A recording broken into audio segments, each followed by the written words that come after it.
Hello mga ka-tribe! Isa na namang episode ang dapat yung abangan ngayong umaga. Ang gagalaw. Tulog.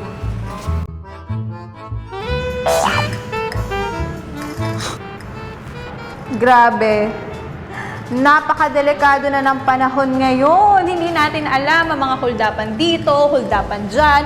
At yung mga masasamang tao may balak sa atin, hindi na rin natin alam kung sino.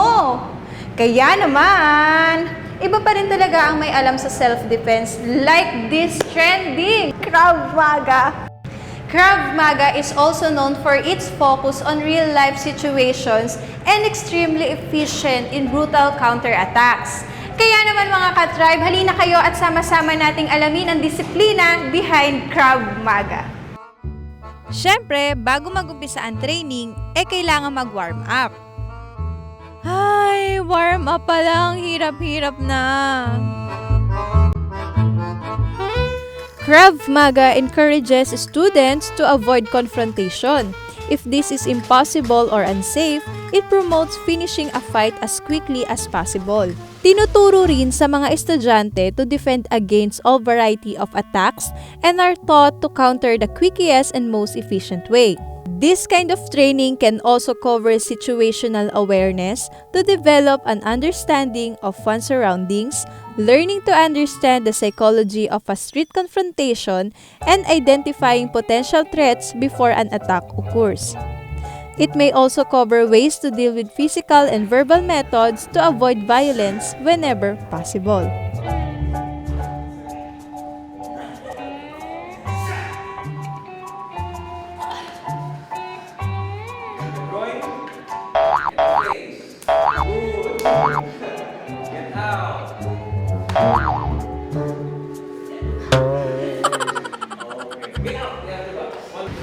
Ang Krav Maga ay galing sa root word na Krav na ang ibig sabihin ay battle or combat at Maga naman meaning contact.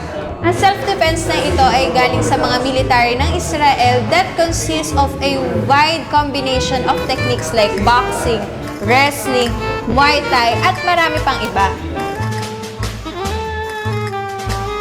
Ang defense na ito ay tinatawag na zombie exercise on how to manage 2 or more attackers. Ayan, ako naman ang magta-try.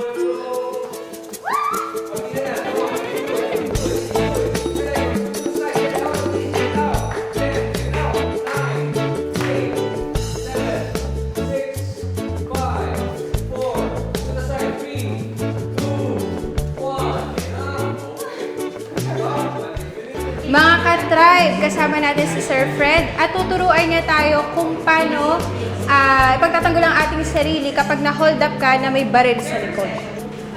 Tingin, syempre, natural. 1. 2, punch. Sabay ang punch. Sabay ang apak. Higpit na kamay dito. 4 fingers up, turn, push. Okay? Punch. Hold.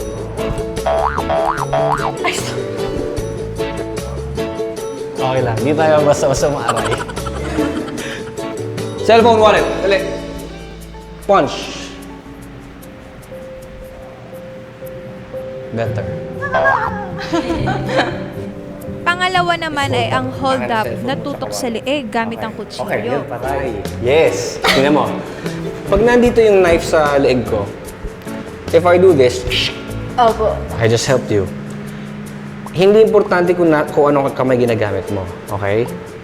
Kung naramdaman ko yung kutsilyo nasa kanan ko, ito na akong gagawin. Switch hand, kabilang kamay. Kung naramdaman ko dito yung kutsilyo, ito pa rin yung gagawin ko. Kita mo? Whether yan yung kamay na ginamit mo, hindi importante sa akin yun. Importante sa akin, nasaan yung kutsilyo. Okay? So, gagawin natin yung technique ngayon. So, hinold up mo ko, tinalakan mo ko ng kutsilyo sa leeg, hold up to. First movement natin, dalawang galaw. Kamay and the head. Okay? So, yung head, saka yung kamay, sabay yun. 1. Push with the arm, elbow straight, attack, 1, 2, 3, After which, keep control, ha, diretso. Kailangan pushing ako lagi. Kasi kung nakatayo lang ako, pwede kang sumuntok. Tutok, diba? Pero kung patulak ako, 1, 2, 3, hindi ka makaka-recover kagad. After 3 or 4 or 5 attacks, you're getting away or you escape. Push to the body, to your shoulder, and to the knife. So I will push you just a bit, hindi ko lalakasan, pero mararamdaman mo yung tamang push. Ready? So I'm attacking 1, 2, 3. Now the push. Naramdaman mo yun? Yung push ko, pareho sa kamay mo, tsaka sa katawan. Kasi, kung pupush lang ako ng, yan, nag-attack ako, 1, 2, 3. Pag nag-push ako ng knife, pag atras ko, pwede mo akong habulin. Kapag pinush ko lang yung katawan, 1, 2, 3, pag push ko ng katawan, pwede pa rin lumusot. Ang mahalaga dito, pag atake ko, may patulak, yung push ko, ito, tsaka ito. Sabay. Then, takbo. Okay? Cellphone, tsaka wallet.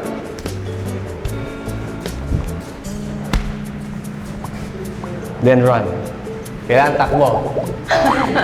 Okay? Mahalaga yung pagtakbo. Opo. Minsan, hindi lang isa or dalawa yan. Minsan, 3, 4. So, importante, pagkatapos situation, alis ka agad. Mahalaga yun. Okay? Pero syempre, ano rin yan? For example, pag sa sitwasyon na gano'n, minsan hindi natin alam kung 2 ba, 3 o 4. Diba? Hindi natin alam kung 2, 3 o 4. Kung hihingi lang nila, pera. Hinihingi lang cellphone, hingin nyo na. Okay? So, mas safe pa rin yung iabot na lang natin kung alam natin hindi tayo sasaktan. Pero kung pakiramdam natin, sarili nating, kumbaga, decision, sasaktan din tayo, mas mabuti rin yung may mga technique tayong alam tulad nito mga technique sa Krav Maga. So, yun ang mga importante sa lahat. Hindi naman yan laging fight lagi di ba? Kung kayang ma-finish yung situation o kung kayang walang masaktan, na iabot mo lang yung gusto nilang bigay, go ahead, no problem.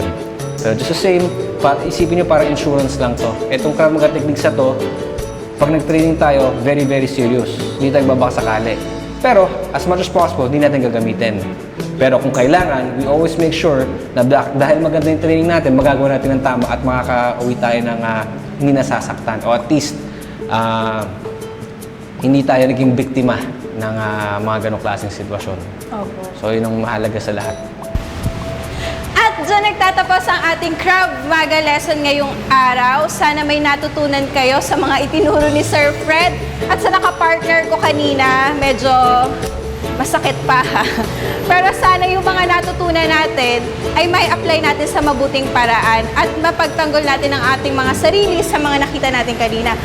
At maging alis na tayo sa mga ataking hindi natin inaasahan.